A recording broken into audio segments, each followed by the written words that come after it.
Dun it, dun it, dun it, dun it, dun it, dun it, blue, blue. I think that's how the song goes. Boom. What's up, everybody? Little Big Robot's back. This time with another non-robot toy. I guess you'd call it a toy. It is a toy, sure, why not?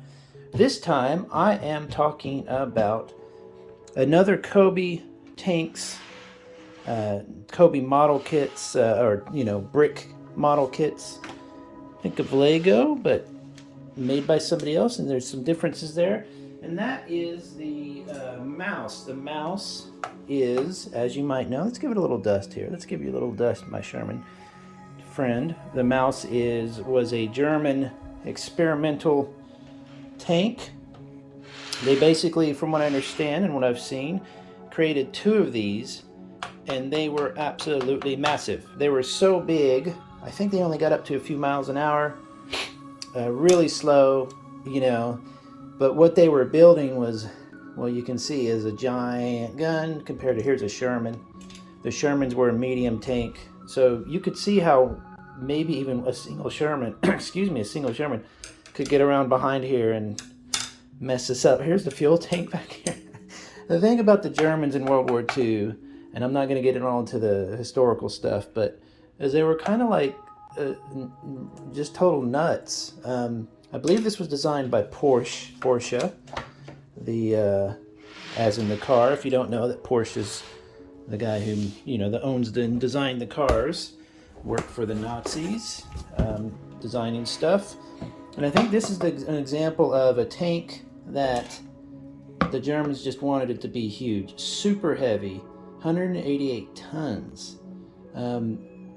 1,200 horsepower, speed 12.4 mile per hour, 6 crew.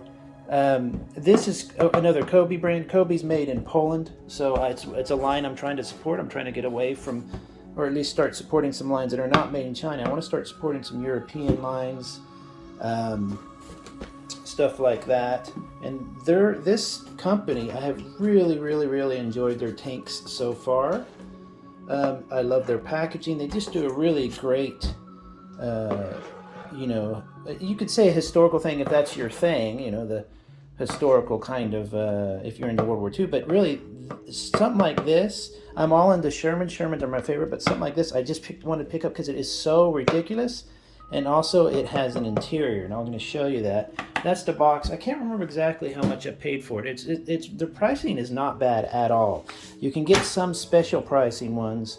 This one, as a matter of fact, was a little more expensive because it was the special first in Bastion, whatever tank. So, but I wanted to kind of just put a size comparison between this, 30-ton, 34-ton, whatever it was, Sherman compared to that thing. I mean, it's literally probably 3 Shermans. I mean, the turret alone.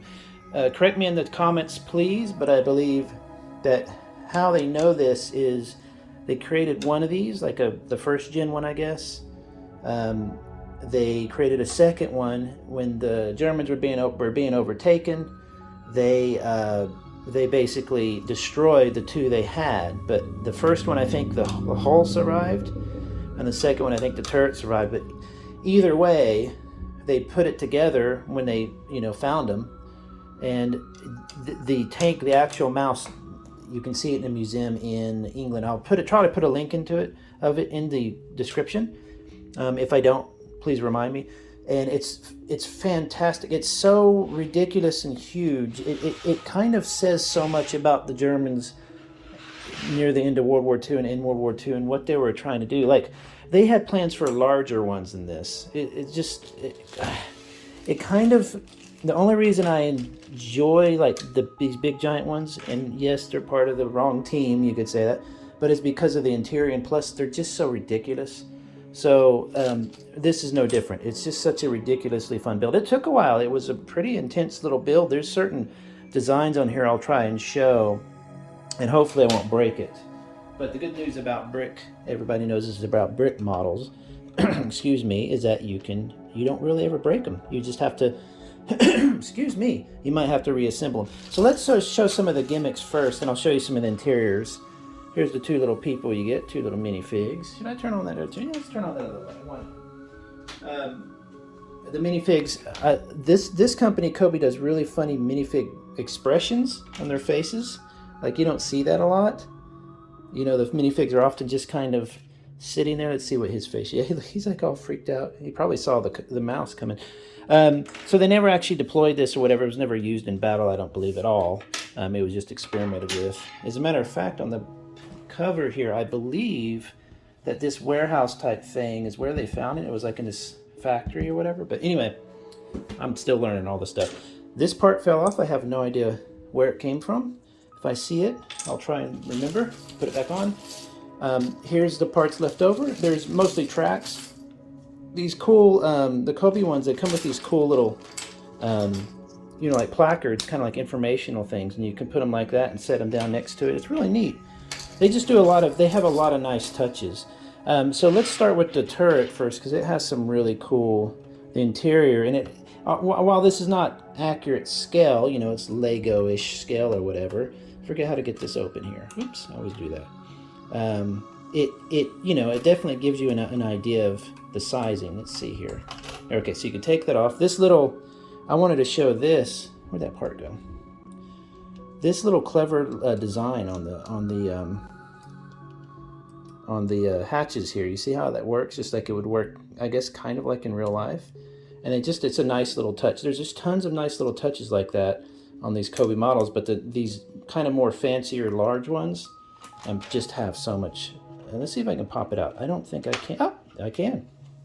So there's the interior, which I know it's hard for me to see, but I know you guys on the camera, when you're watching it back on the video, should be able to see a little bit brighter than I'm showing it here. But the actual gun is, you know, can go up and down. You have the ammo here, and I'm guessing there was a crew of 6, so there had to be a driver, I guess. I'm guessing you had a gunner that would throw it. I don't know. Somebody tell me. But what's really cool here is these slants here are just put on a slant, but then they have these you don't really see them like on a hinge. It just looks very, very like it's supposed to be that way. When you get up close and you can see all the little individual parts, that kind of breaks the illusion a bit. But that's what's, I think, interesting about brick builds, is that's part of the appeal of the build, is that you can see how clever the design was. I like this little printed part here that kind of shows it's supposed to be kind of like the turret. I mean the gun, how it can go up and down. So that's the gun. As you can see, just tons of neat little details. This is how he's gonna turn the gun and stuff. And I imagine that gun would take, you know, 12 years just to turn 2 inches. So I can see why it failed kind of. But this is the gas tank, I believe. I like how it's just, again, really nice little detail. It just snaps on the back there, but it feels really sturdy. I believe all this comes off. Let's see here. I can't quite remember. I don't want to try and pop something up that doesn't come up. So you've got the, let me go here to the back. This will show you some more of the other builds. Go to their website, Cobi Toys, something. Just search Cobi brick, whatever. I've got that. I'm a Sherman collector, nothing else. But I might collect a few of these. I mean, look at the A10. The A10 is very tempting. Very, very tempting. So let's see. You can take the motor, the engine out. How do you do all that? Okay, so you got that part. And this is the, I'm going to turn around the right way, because I will mess up and will break it. So what they recommend doing is taking the hatch, popping the hatch, like that, and then popping that off. And see how easy it pops off? That gives you an idea. There's some hatches there, some hatch designs. I believe this would be, this part on the Sherman, it would hold down the barrel for transport. You can just see the size difference there. It's got these nice little details, little tools. But in here you can get to see the engine. And this is really worth it. I mean, it's so cool. So you can see the engine and just the details here. Now, I don't know a lot about, you know, how this worked and, you know, whatever. But I guess he's going to steer it from there? I'm guessing so. I'm not really sure. But the engine is supposed to be able to come out pretty easily. Let's see if I can do that without causing a big fuss. Oh, there you go. Pretty good. It's just connected by 2 rods, or 2 little dots down there. So you get this cool little engine here, and you can set it down to the side. and the little dude can work on it. He's got the little tools. So there, even there, it gives you some more of the details. It's really, really good details.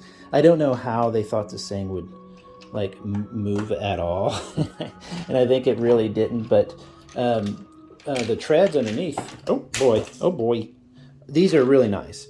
On the other tank models and stuff I've gotten, brick kits, they slip, they don't really work right, but these are kind of gripped in there with the little teeth. You see the teeth in there?